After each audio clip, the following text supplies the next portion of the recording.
Hello les amis, j'espère que vous allez bien. Bienvenue sur ma page YouTube. Donc voilà, c'est une page que je viens de faire récemment. Dans ce thème, aujourd'hui, on va parler de l'achat d'un bien immobilier au Maroc.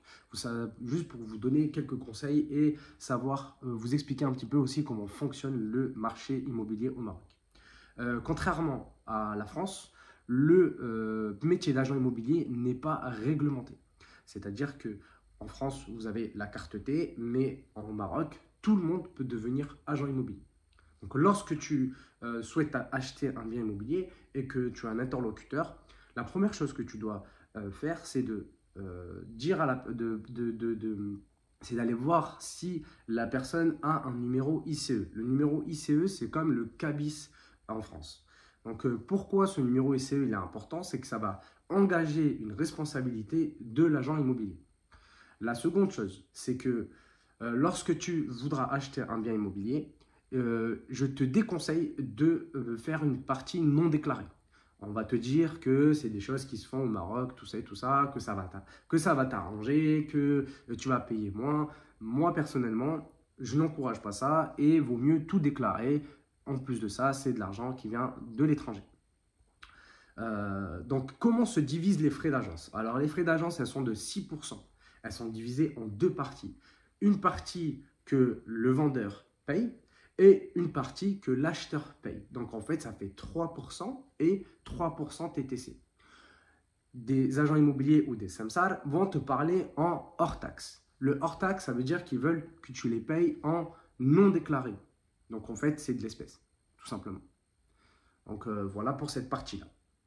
Donc, la troisième, c'est lorsque tu vas chez le notaire, il faut que la personne puisse être transparente avec toi au niveau de tous les papiers administratifs. Donc, il faut qu'il y ait le titre, il faut qu'il y ait la copropriété si c'est un appartement, les documents de copropriété s'il y a l'appartement. La troisième, c'est que lorsque tu envisages de faire un paiement, tu fais un paiement directement dans le compte du notaire. C'est lui qui gère l'aspect financier.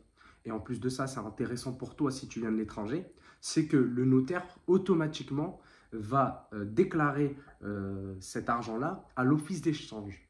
C'est-à-dire que lorsque ça va être déclaré à l'office d'échange, dans 5 ans, si tu revends, tu pourras récupérer cet argent-là et le sortir du territoire marocain sans problème. Si tu ne fais pas ça, et ben en fait, tu vas avoir des difficultés pour le sortir du territoire marocain. Donc voilà. Bon, je pense que j'ai fait le tour sur tout l'aspect, on va dire, transaction, tout ça. Donc, c'est très important lorsque vous vous engagez. Aujourd'hui, vous avez des agences immobilières au Maroc qui fonctionnent très bien et qui sont légalisées. Légalisez votre achat immobilier. Ne tombez pas dans pas déclaré, ça vous arrange, ça l'arrange. Ne rentrez pas dans ça. Vaut mieux passer à côté d'un achat, mais au moins vous pouvez dormir sous vos deux oreilles. Parce que le jour où il arrive un problème, ou même si vous avez un problème lorsque vous rentrez dans l'appartement qui est acheté, vous ne pouvez pas vous retourner contre l'agent immobilier. Donc voilà. Ah oui, C'est ça, c'est que lorsque on va vous demander une partie en black pour l'achat du bien immobilier, par exemple pour un achat d'un appartement à 100 000 euros, on vous demande 20-30 000 euros en espèces. Il faut savoir que sur le moment, ça va t'arranger, mais sur le long terme, je vais t'expliquer pourquoi. Ça va être problématique. Parce que demain, tu achètes cet appartement-là à 100 000 euros, tu as donné 70. C'est déclaré 70 chez le notaire. Demain, c'est-à-dire dans 5 ans, tu revends à 150 000 euros.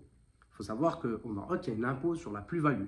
Donc, au lieu que tu aies une impôt sur la plus-value de 50 000 euros, tu vas avoir une impôt plus importante qui va être de 80 000 euros.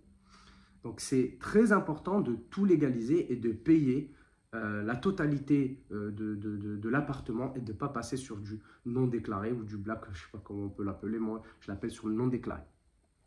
Donc voilà, voilà cette petite vidéo, j'espère qu'elle t'a plu.